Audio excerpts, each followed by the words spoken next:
Nous observons le monde pour le comprendre et pour pouvoir y évoluer. L'intelligence nous a permis de forger les outils pour comprendre l'infiniment petit et l'infiniment grand. Depuis plus d'un siècle, psychologues, biologistes, généticiens et neuroscientifiques la dissèquent, l'analysent, la mesurent. Nous avons inventé les ordinateurs, marché sur la Lune. Mais contrairement à ce que nous pourrions croire, notre intelligence individuelle n'augmenterait pas. Aujourd'hui, la science explore les différentes facettes de notre intelligence. Mais les scientifiques savent-ils vraiment ce qu'est l'intelligence ?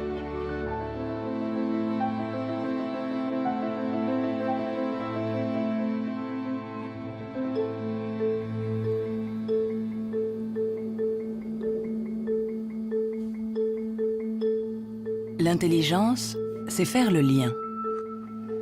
Assembler différents éléments pour trouver une solution. Pour la comprendre, il faut réussir à la fractionner, en isoler toutes les composantes.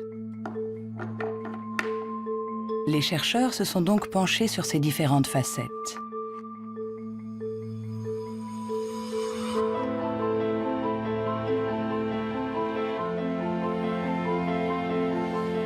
Pour mesurer l'intelligence, une des premières idées a été de mesurer la vitesse à laquelle le cerveau réagit. C'est cette méthode que le professeur Teni Januis a utilisée. Il a comparé notre temps de réaction avec celui de nos ancêtres. Et les résultats de son étude ne sont pas en notre faveur.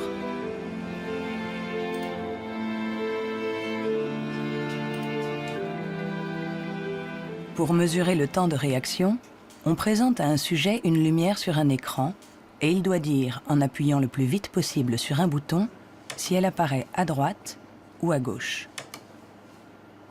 Ce n'est donc pas un réflexe, mais une information simple que notre cerveau doit traiter.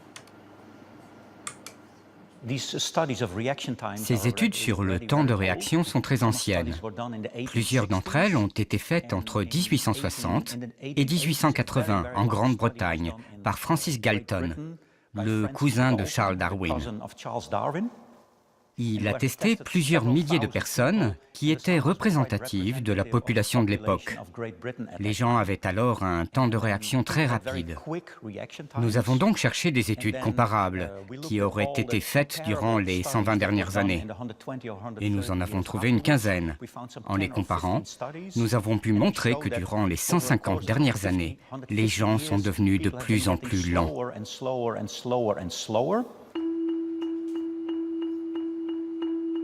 Pour le professeur Teni Januis, intelligence égale vitesse. Et notre cerveau mettrait en moyenne 50 millisecondes de plus que celui de nos arrière-grands-parents pour traiter une information simple. 50 millisecondes de plus, ça a l'air ridiculement bref. Mais quand on pense aux milliers de décisions que nous devons prendre chaque jour, si vous êtes un tout petit peu plus lent pour chaque décision, ça peut avoir des conséquences très importantes. Le professeur Teni Januis est convaincu que nous sommes moins intelligents qu'au XIXe siècle.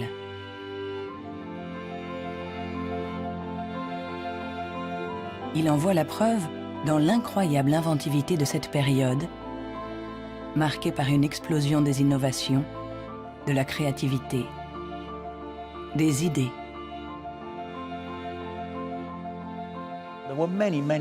Il y a eu énormément de fantastiques innovations au XIXe siècle.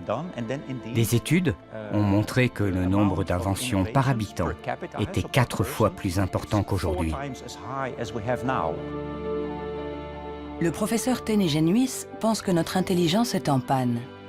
Elle décline depuis au moins 150 ans. Mais au XIXe siècle, Sir Francis Galton pensait déjà que les Anglais étaient bien moins intelligents que les Grecs de l'Antiquité, qui ne manquaient pas d'esprit brillant. Alors, Qu'en est-il des prédécesseurs des Grecs, les hommes préhistoriques? Eh bien, il est extrêmement difficile de mesurer leur intelligence. Pourtant, à l'Institut Max Planck de Leipzig, on essaye de répondre à cette question en reconstituant le cerveau de nos ancêtres de la préhistoire.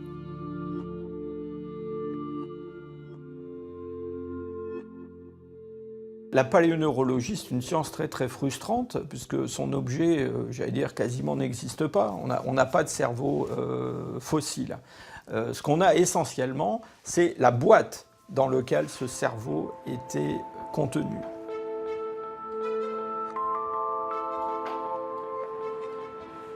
En comparant notre cerveau avec celui des hommes préhistoriques, les scientifiques se sont aperçus qu'il y avait des différences. Des différences de forme, mais aussi des différences de taille. Certains hommes préhistoriques avaient un cerveau plus grand que le nôtre.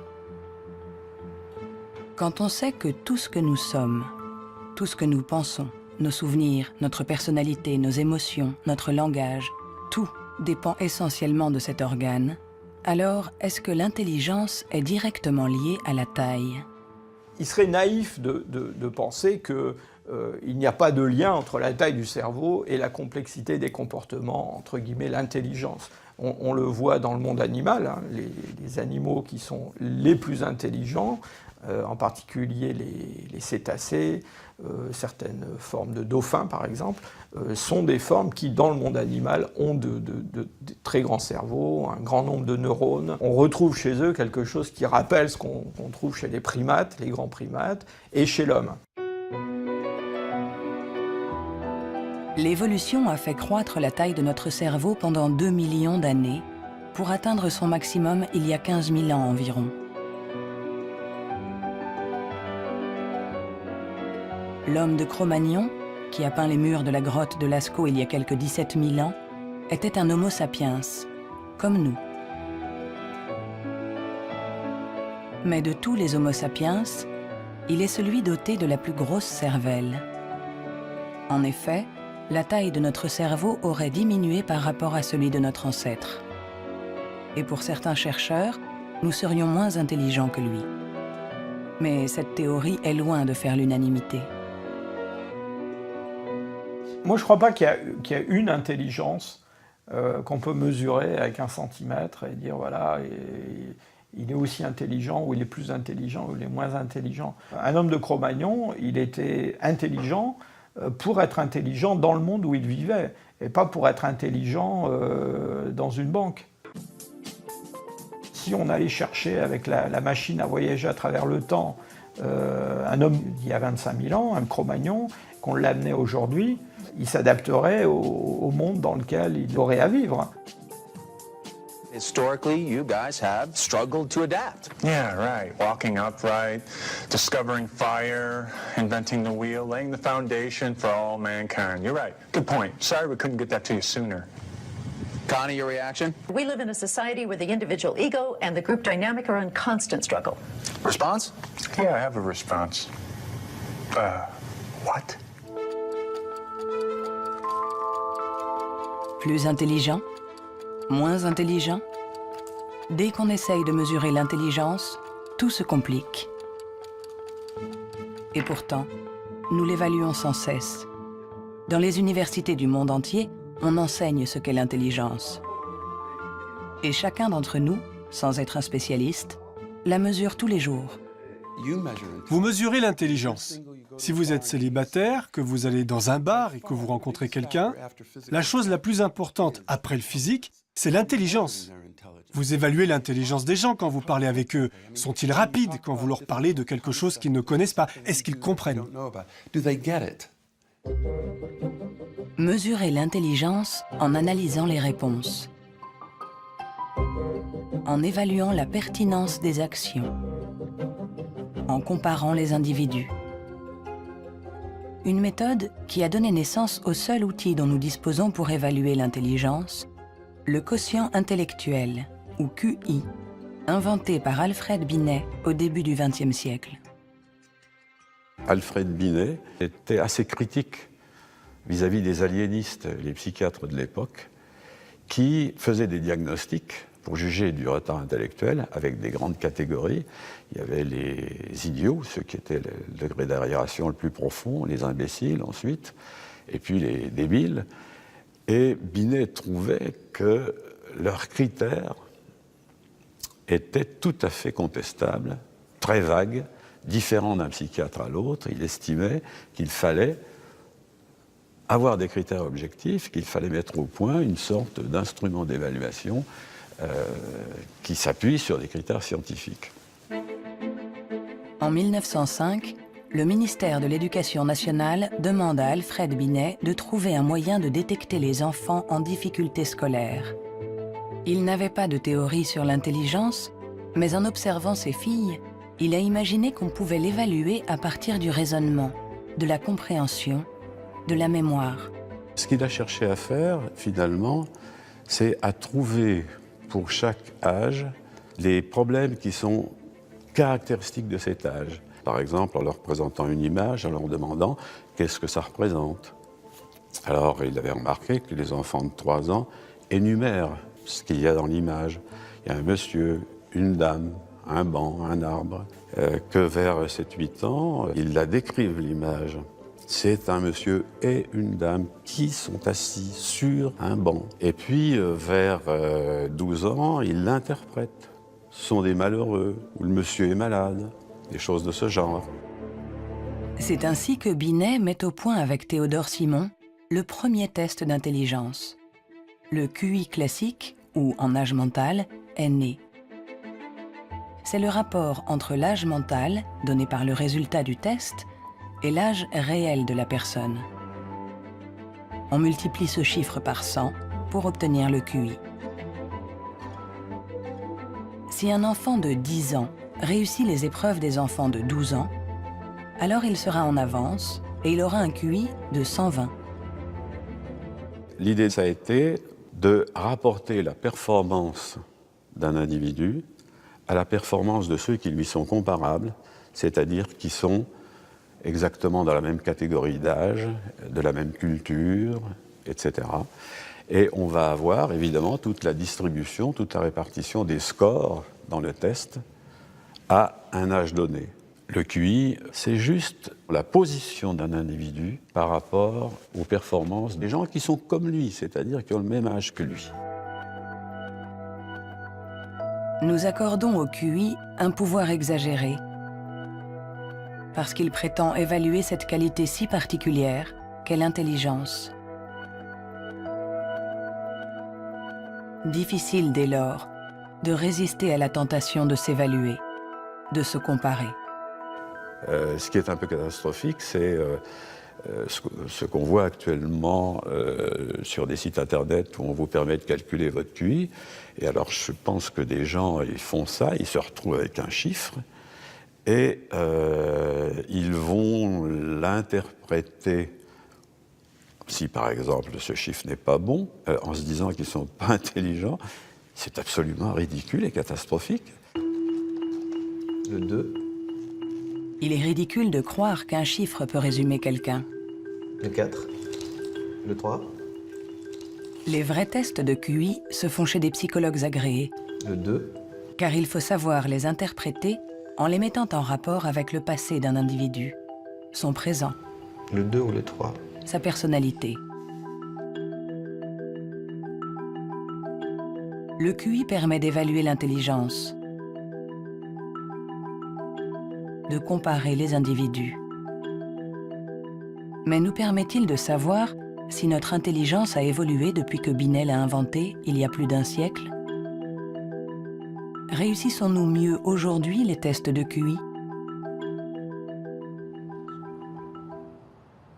C'est en Nouvelle-Zélande qu'on a apporté pour la première fois une réponse à cette question.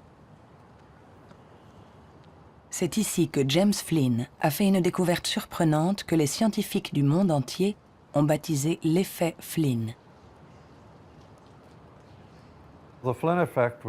L'effet Flynn, c'est la découverte que pour toutes les nations qui sont entrées dans l'ère industrielle, il y a eu des gains importants dans les tests de QI. J'ai regardé tous les types de tests de QI dans 40 pays, comme en France, en Hollande, en Norvège, partout où il y avait des appelés au service militaire. On leur donnait exactement le même test chaque année, et les gains sont évidents. Il y a 1 ou 2 générations, les gens avaient en moyenne 30 réponses justes sur 60, alors qu'aujourd'hui, ils en ont 45. Après avoir passé au crible des dizaines et des dizaines d'études, James Flynn a montré que depuis plus de 60 ans, nous réussissons mieux les tests de QI. Est-ce que cela signifie que nous serions devenus plus intelligents que nos grands-parents? Un changement de QI ne signifie pas forcément un changement d'intelligence. Un exemple simple pour le comprendre, vous faites passer le test d'intelligence une première fois aujourd'hui. Vous le redonnez au même sujet demain. Il y a un effet d'apprentissage, il va réussir un peu mieux, il va avoir des scores un peu meilleurs. Ça ne veut pas dire qu'il est devenu plus intelligent, ça veut juste dire qu'il est un peu plus familier avec la façon de passer le test. L'augmentation du QI est due en grande partie à l'environnement. Une meilleure nourriture, une meilleure éducation. Notre QI augmenterait de 2 à 3 points par année d'école supplémentaire et la durée de scolarisation est passée en moyenne de 6 ans au début du XXe siècle à 11 ans aujourd'hui dans les pays industrialisés. Tous ces effets se sont additionnés et ont fait augmenter les scores de QI. Quand vous passez un test aujourd'hui, vous y êtes préparé dans la mesure où toute une série de facteurs vous ont donné la capacité d'utiliser votre logique de manière abstraite. C'est pour ça que vous pouvez regarder une suite de nombres et deviner le suivant.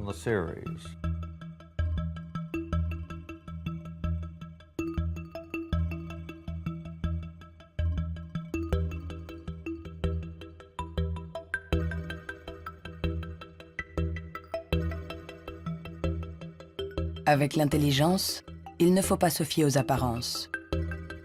De meilleurs scores au test de QI ne nous disent pas que nous serions plus intelligents. Nous sommes juste mieux préparés pour réussir des tests de QI. Notre intelligence est comme un muscle que nous avons entraîné pour en exprimer tout le potentiel. Mais à force de nous entraîner, nous avons peut-être atteint nos limites. Les chiffres le prouvent. Après des décennies d'augmentation, les résultats au test de QI plafonnent. Ils diminuent même dans certains pays, comme l'Angleterre, le Danemark ou la Norvège. L'augmentation du QI est un phénomène qui a duré un siècle. Mais tous les pays vont finir par voir un plafonnement de cette augmentation. L'école a fait le plein. C'est elle qui a offert la capacité de manier des concepts abstraits. Et à moins d'une révolution de la pédagogie, les bénéfices dus à l'école vont plafonner parce que presque tout le monde aujourd'hui est scolarisé.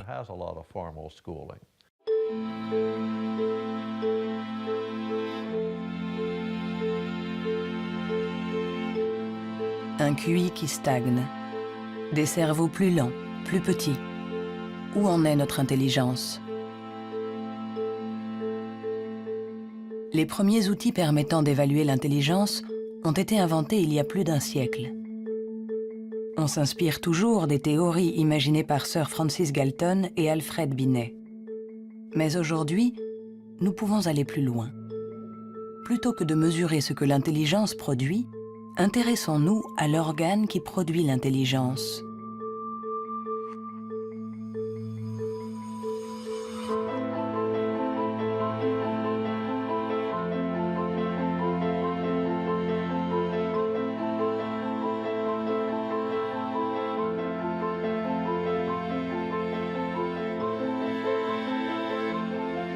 Richard Ayer est psychologue et neuroscientifique à l'Université de Californie, Irvine. Depuis plus de 30 ans, il essaie de savoir à quoi ressemble un cerveau intelligent. Grâce aux progrès faits par l'imagerie cérébrale ces dernières années, il cherche, avec son collègue le professeur Rex Jung, où, dans le cerveau, se niche l'intelligence. Nous regardons le cerveau de Richard Ayer, un très joli cerveau. Le docteur Ayer est une personne brillante, intelligente, et nous voyons toutes les régions qui sont le support de son intelligence.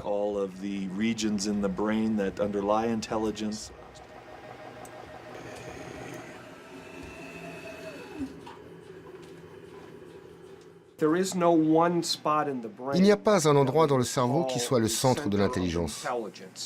Les gens pensaient qu'il y avait un centre de l'intelligence à l'avant.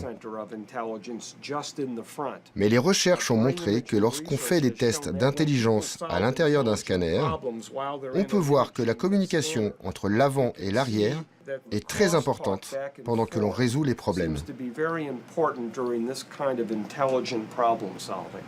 Le professeur Ayer a été l'un des pionniers dans l'utilisation des techniques de neuroimagerie moderne. Sa première étude date de 1988. On n'avait alors jamais utilisé ces outils dans les recherches sur l'intelligence. On a trouvé des zones du cerveau qui s'activaient quand les gens passaient des tests d'intelligence. Mais le choc, la surprise, c'était que plus ces zones étaient actives, moins les résultats du test étaient bons. C'était à l'opposé de ce qu'on attendait. À chaque fois qu'en science, on a un résultat à l'opposé, c'est vraiment intéressant.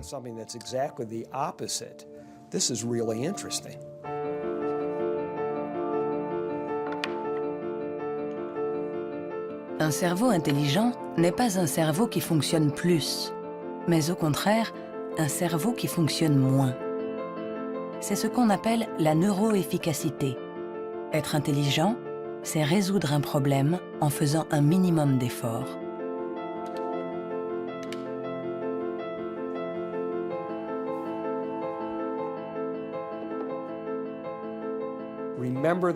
Souvenez-vous de la première fois que vous avez conduit une voiture. Le premier jour, dans un grand parking vide, avec quelqu'un assis à côté, et vous tournez le volant et vous pensez « Maintenant, il faut que je freine ». Mais aujourd'hui, vous conduisez au milieu de la circulation dans une ville que vous ne connaissez pas, et malgré ça, vous pouvez discuter avec quelqu'un. Votre cerveau est bien plus efficace pendant que vous conduisez. Donc, les hauts niveaux d'intelligence ne sont pas forcément liés à un cerveau qui travaille plus, mais à une transmission plus efficace de l'information entre les zones importantes du cerveau. Lorsqu'on pense à un processus aussi complexe que l'intelligence, il faut imaginer que le cerveau est comme un orchestre avec différentes sections. Mais le vrai mystère, c'est comment ces sections interagissent. Parce que pour autant que nous le sachions, il n'y a pas de chef d'orchestre. Si le cerveau est un orchestre, alors l'intelligence est la musique.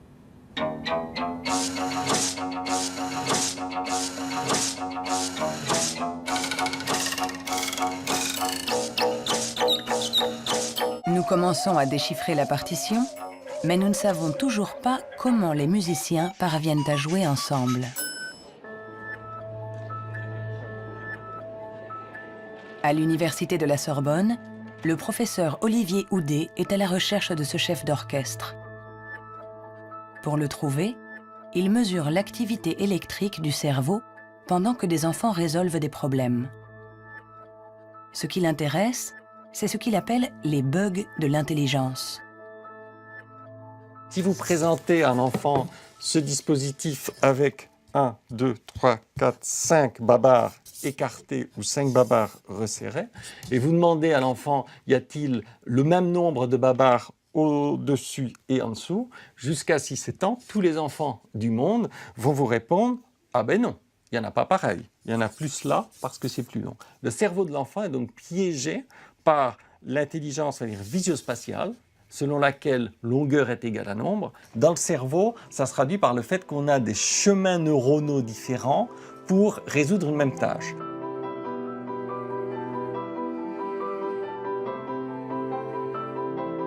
Compter ou mesurer. Il y a toujours plusieurs solutions à un problème. Et notre cerveau est sans cesse en train de lutter pour inhiber les mauvaises stratégies. Nous, ce qu'on montre ici, et c'est ça la découverte et l'originalité de notre laboratoire, est que l'inhibition, c'est sans doute le processus clé et positif de l'intelligence, parce que c'est elle qui nous permet de résister à nous-mêmes, en quelque sorte. Résister à nous-mêmes, c'est apprendre à contrôler les interférences qui viennent perturber notre intelligence. Le test de Stroop est une des méthodes pour observer ces interférences. Il consiste à donner la couleur d'un mot, mais attention, sans le lire. Bleu, jaune, rouge, jaune, vert, rouge, vert, vert, rouge, vert, jaune, jaune, rouge, jaune, jaune, rouge. jaune, rouge, jaune, jaune, Rouge, vert, rouge, jaune, bleu.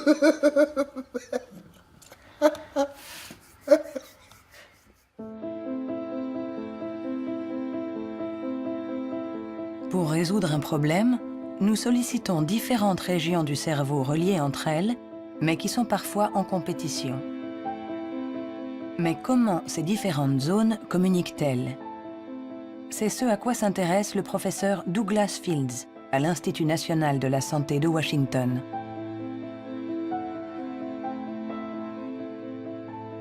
Le cerveau est fait de deux sortes de tissus, la matière blanche et la matière grise.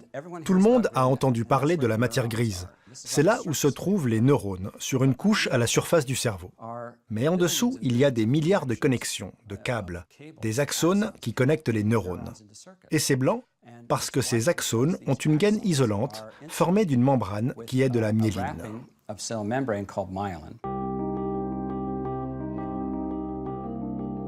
La myéline entoure les axones, permettant aux informations de circuler de manière rapide et efficace dans le cerveau.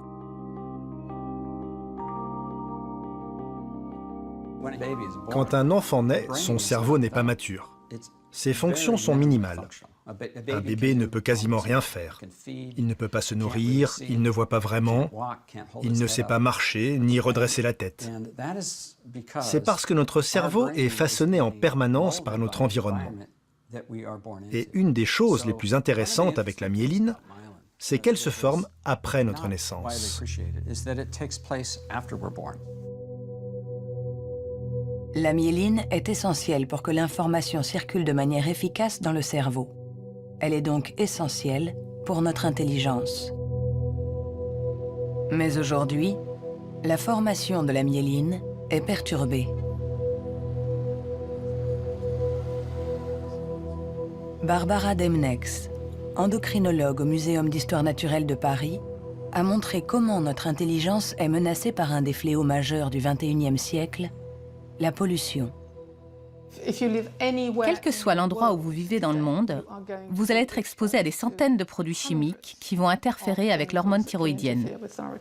Cette hormone est produite par la glande thyroïde qui se trouve à la base du cou chez l'homme. Elle est nécessaire au développement du cerveau depuis les premières étapes du développement du fœtus jusqu'à un âge plus avancé, comme le mien, pour assurer le maintien de fonctions, comme la myélinisation. L'Autorité européenne de sécurité des aliments a analysé 297 pesticides. Plus d'une centaine d'entre eux perturbent le fonctionnement de l'hormone thyroïdienne. Tout comme le bisphénol A, les PCB, les retardateurs de flamme. Des produits chimiques avec lesquels nous sommes en contact tous les jours. L'équipe de Barbara Demnex a montré qu'ils ont la particularité de bloquer les récepteurs spécifiques de l'hormone thyroïdienne sur chacune des cellules de notre cerveau. Et les effets sont considérables. Ce sont des preuves solides. On a regardé, les scientifiques ont regardé, les niveaux d'exposition chez les femmes qui ont des enfants. On a comparé différents niveaux d'exposition et on a vu que les niveaux les plus élevés étaient associés à une perte de 5 à 6 points de QI chez leurs enfants. C'est vrai que la plupart d'entre nous ne voient pas la différence, mais il est évident que 5 points de QI en moins peuvent faire une grande différence pour votre réussite scolaire ou votre réussite dans la vie. Et le simple fait de le savoir est vraiment troublant pour les parents.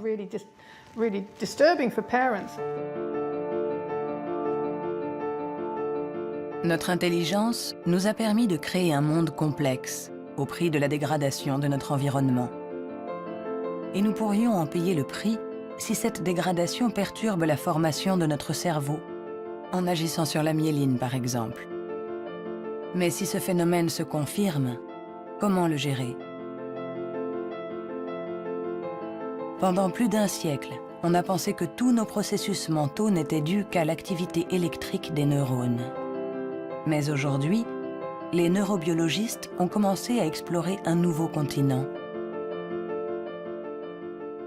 Il n'y a que 15% des cellules du cerveau qui sont des neurones. Le reste, qui représente 85%, ne communique pas grâce à l'électricité. On l'appelle la glie. De nouvelles méthodes nous ont permis de voir avec surprise que les cellules gliales communiquent entre elles et avec les neurones. On est à la pointe des recherches sur le cerveau, car il y a là un changement fondamental dans la manière dont on pense que le cerveau fonctionne au niveau cellulaire. Les cellules gliales, des cellules bien plus nombreuses que les neurones et qui forment leur environnement. Certaines fabriquent la myéline. D'autres nourrissent les neurones et les protègent. On les appelle les astrocytes. Et une découverte inattendue a montré que les astrocytes jouaient un rôle dans l'intelligence. Tout a commencé avec un génie. En avril 1955, au Princeton Hospital du New Jersey, Thomas Harvey, médecin pathologiste, est en charge de l'autopsie de Albert Einstein. Et ce 18 avril, à 8 h du matin, il décide de voler le cerveau de celui que nous considérons comme l'incarnation du génie. Il espérait, en examinant le précieux organe, percer les secrets de l'intelligence. Après l'avoir conservé caché chez lui pendant 27 ans, il autorisa d'autres scientifiques à l'examiner. Et ils découvrirent quelque chose dans le cerveau d'Einstein qui était peut-être le secret de son intelligence. Le cerveau d'Albert Einstein a été examiné pour voir ce qui le rendait plus intelligent. Et il n'y avait pas de différence sur le nombre de neurones, sur la taille des neurones, il n'y avait rien. Mais son cerveau avait plus d'astrocytes. Et beaucoup de gens se sont intéressés au rôle joué par les astrocytes dans l'intelligence. Les astrocytes. Des cellules gliales identifiées il y a plus d'1 siècle. Mais ces dernières années, les scientifiques se sont aperçus que leur rôle était plus complexe que ce qu'ils imaginaient.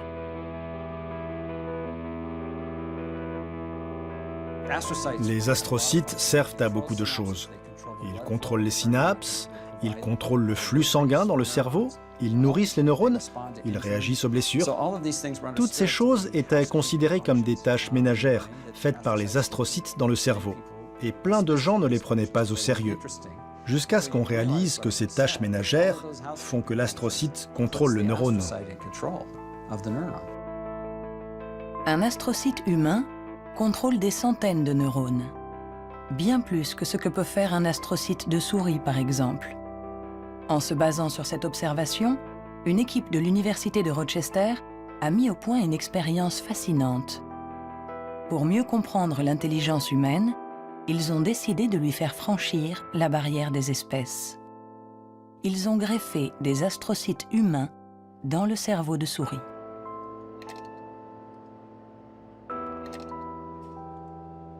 Nous avons effectué des greffes des astrocytes humains chez la souris. Et la greffe, littéralement, envahit tout le cerveau.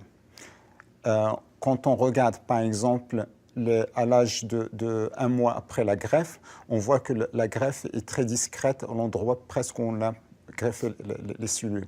Si on revient 1 an plus tard, tout le cerveau devient greffé On remplace littéralement toutes les cellules par les cellules humaines. On s'est rendu compte que ces souris sont plus aptes à avoir une meilleure mémoire et un meilleur apprentissage que les souris non greffées. Pour tester les capacités de ces souris au cerveau modifié, les chercheurs les ont placées dans un labyrinthe. Résultat, les souris greffées trouvent la sortie 2 fois plus vite que les souris non greffées. Cette expérience ne laisse plus la place au doute. Les astrocytes contribuent à favoriser la mémoire et l'apprentissage. Ils jouent un rôle clé dans notre intelligence.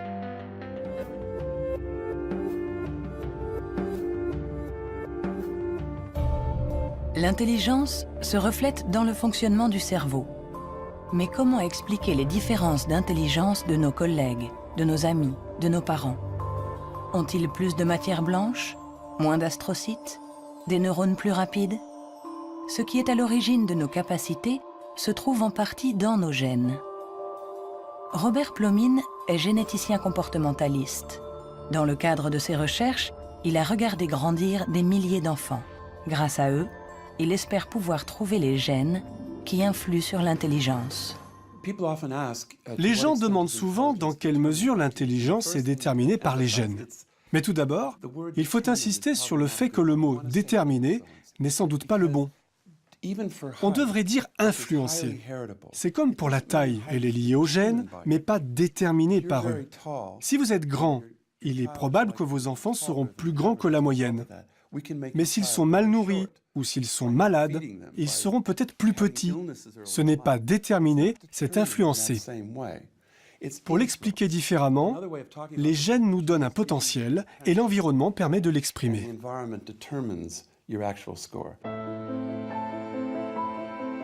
Pour comprendre les relations complexes entre gènes et intelligence, Robert Plomine fait passer des tests à des milliers de jumeaux. Les vrais jumeaux ont ceci de particulier que ce sont des clones. Ils partagent exactement les mêmes gènes. Ils sont identiques en tout point. Mêmes cheveux, mêmes yeux. Mais ont-ils les mêmes résultats au test d'intelligence? La réponse est oui. Leurs résultats sont plus proches que ceux d'un frère et d'une sœur. C'est la preuve que même s'ils ne sont pas les seuls déterminants de l'intelligence, les gènes jouent un rôle crucial. La plupart des pays dans le monde, plus de 100 pays, disposent maintenant de registres de jumeaux, car ils reconnaissent l'importance de la méthode des jumeaux pour estimer l'influence des gènes. La prochaine étape de nos recherches est d'essayer de trouver les gènes responsables de l'intelligence. Pour cela, Robert Plomine utilise des puces à ADN capables de détecter plus d'1 million de marqueurs génétiques. En comparant l'ADN de tous ceux qui ont eu de bons résultats au test, il cherche à voir si certains gènes apparaissent plus fréquemment. Mais l'identification précise de ces gènes s'est révélée beaucoup plus compliquée que ce qu'il espérait.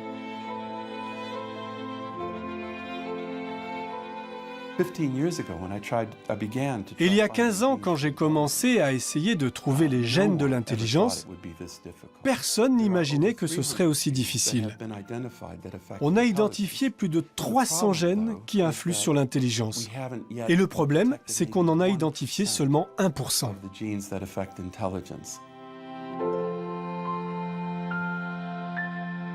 L'intelligence est influencée par l'interaction de plusieurs milliers de gènes. Ils forment un réseau d'une complexité inouïe, d'autant plus qu'ils produiraient des effets différents selon la région du cerveau où ils s'expriment. Avant, on imaginait le fonctionnement du cerveau en termes de zones. Cette zone gère le langage, celle-ci fait autre chose. Le corps calleux relie les hémisphères. Beaucoup de gens aujourd'hui ont réalisé que c'était une fiction, que le cerveau agissait de manière plus globale. Et si on regarde ça du point de vue génétique, cela rend les choses plus claires, parce que la plupart des gènes qui agissent sur le cerveau affectent beaucoup de régions différentes. Nous avançons pas à pas dans la compréhension de notre intelligence. Les scientifiques affinent les outils pour la mesurer. Mais la question qui se pose est l'usage que nous en ferons.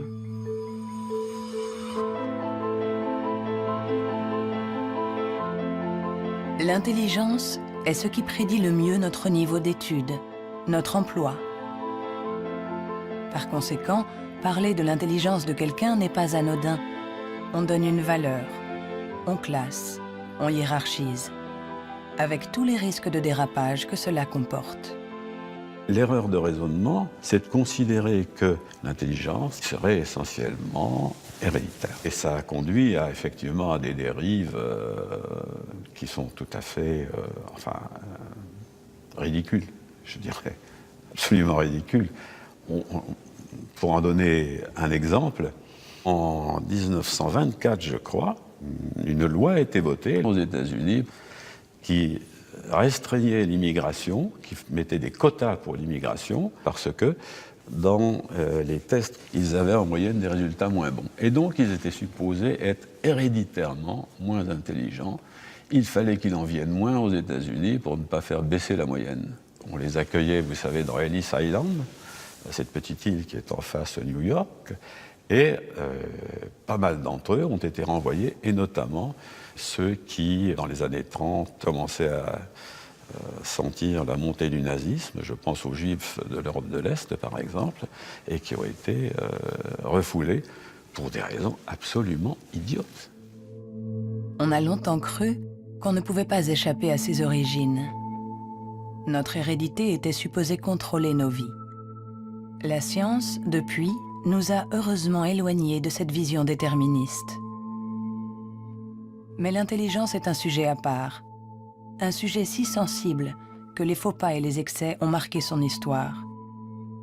William Shockley, physicien visionnaire, prix Nobel pour sa découverte du transistor, se montra moins brillant lorsqu'il décida de se pencher sur l'étude de l'intelligence. Dr. Shockley, if you could answer it yes or no, I would appreciate it. Do you believe that black people are inferior in intelligence because of their heredity?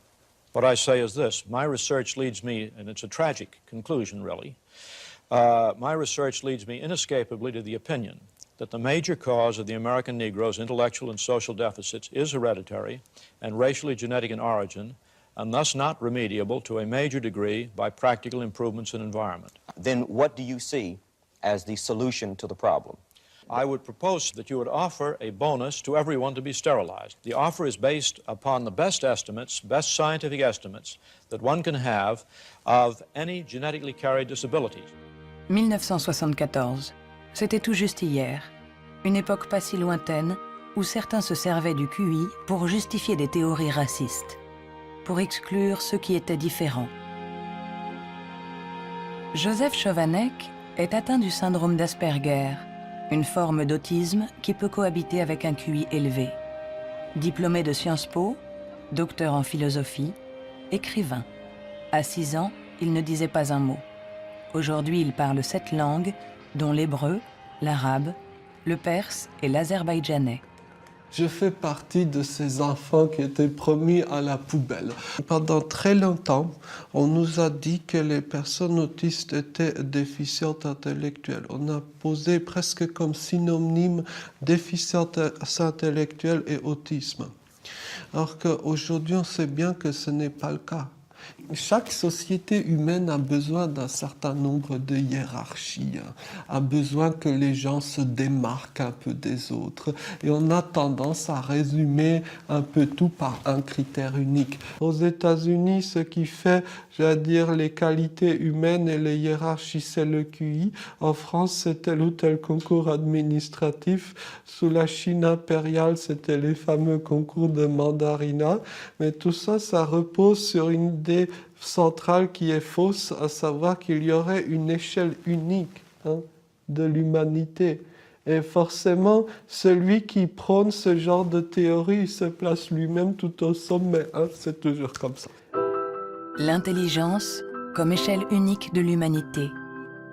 Mais peut-on résumer l'humain à une seule dimension?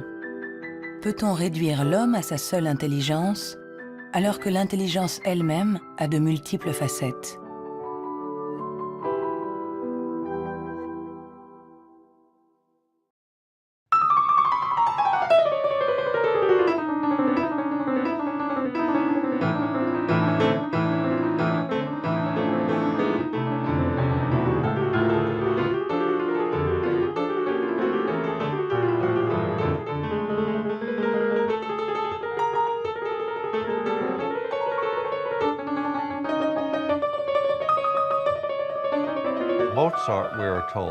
Mozart, dit-on, pouvait avoir à l'esprit une symphonie en entier. Si vous suivez une symphonie, vous devez suivre son développement dans le temps. Mais lui, il avait conscience de sa globalité. C'est un peu le même niveau de complexité que pour un mathématicien qui pense à 7 ou 8 formules et voit toutes les connexions possibles entre elles. Alors on peut toujours objecter. Est-ce que l'intelligence musicale est une forme d'intelligence? Ce n'est pas important. Ce qui est important, c'est que ça existe et que ceux qui l'ont n'ont pas obligatoirement de grand QI.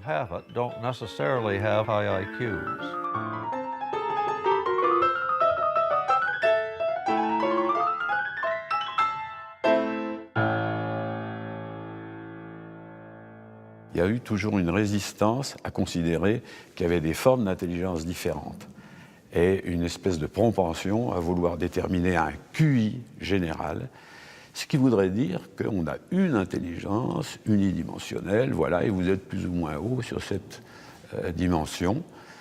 Et la conception contradictoire, c'est qu'il y a plusieurs formes d'intelligence et en réalité, vous pouvez être assez haut sur une des dimensions d'intelligence, sur un de ces aspects, et puis assez bas sur un autre. Le débat est aussi ancien que les premières études sur l'intelligence. En effet, les scientifiques se sont aperçus que quelle que soit la méthode utilisée, ils n'arrivaient pas à évaluer l'intelligence avec une échelle unique.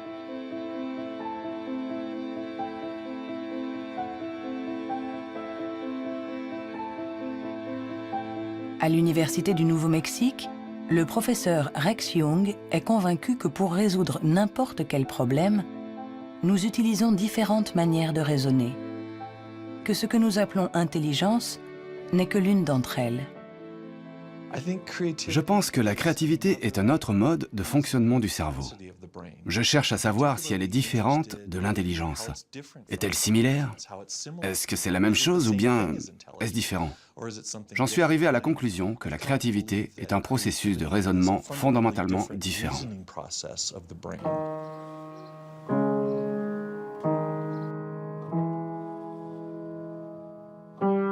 Déchiffrer une partition, c'est être intelligent en utilisant nos connaissances.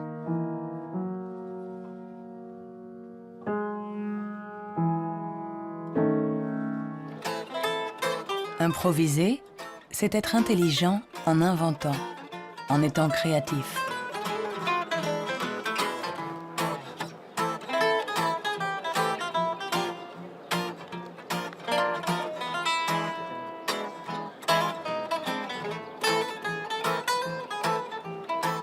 Un musicien peut être à la fois intelligent et créatif. Un sujet d'étude idéal.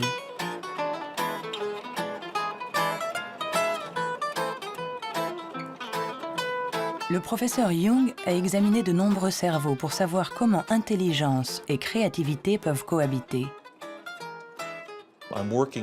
Je travaille sur l'hypothèse que ce sont des partenaires et qu'il y a deux réseaux différents dans le cerveau qui coopèrent pour nous permettre de raisonner. L'un est un type de raisonnement intelligent, l'autre est un type de raisonnement créatif. Je pense que les deux sont extrêmement importants. Nous sommes très proches de comprendre comment ils fonctionnent. Notre théorie est que le réseau de l'intelligence se situe plutôt à la surface du cerveau. Avec la créativité, les choses sont différentes. Elle dépend principalement du réseau du mode par défaut. Le réseau du mode par défaut est un réseau qui se trouve plutôt au milieu, à l'intérieur du cerveau. Et ces deux réseaux échangent en permanence des informations d'informations pour nous permettre de résoudre les problèmes posés par le monde qui nous entoure.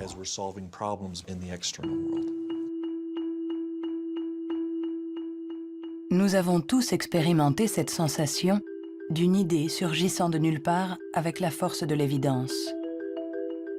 Ce que nous révèlent les neurosciences, c'est que ce mode de raisonnement, ce mode inventif, créatif, est un mode de raisonnement à part entière. Peut-on être intelligent sans être créatif? Ou créatif sans être intelligent? La question a elle-même un sens. Pour évoluer intelligemment dans le monde, n'avons-nous pas besoin de toutes les ressources de notre esprit? On ne peut pas être créatif en physique, par exemple, si on n'a qu'une éducation physique.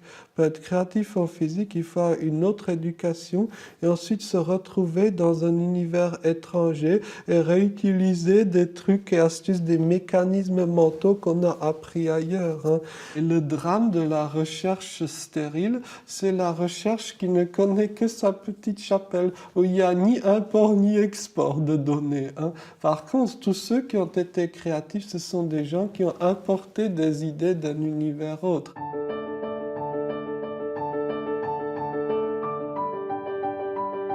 Les liens se tissent, le tableau se dessine.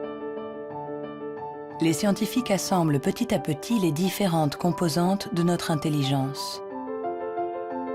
Mais le monde évolue, et l'intelligence aussi. Notre cerveau est en permanente évolution. Il permet à notre intelligence de s'adapter aux problèmes que nous devons résoudre, aussi multiples et variés que nous pouvons l'être. Quand j'étais enfant, je savais que je ne fonctionnais pas comme les autres. J'avais cette conscience-là. Cela m'a donné à réfléchir, cela m'a amené à imaginer le monde pluriel. Imaginez le monde où il n'y a pas un seul axe, que ce soit de classement ou de valorisation, mais un grand nombre d'axes. Et je dis, la vraie intelligence du monde, n'est-ce pas de savoir réfléchir de façon plurielle, de savoir prendre en compte plusieurs grilles de compréhension du monde et non pas une seule. Le rôle de la science n'est peut-être pas de dire si nous sommes plus ou moins intelligents que nos voisins ou que nos ancêtres, mais de nous aider à comprendre comment notre cerveau fonctionne. On saura alors non seulement réparer notre intelligence, mais on saura aussi l'améliorer pour tisser des liens entre nous et la diversité de ce qui nous entoure.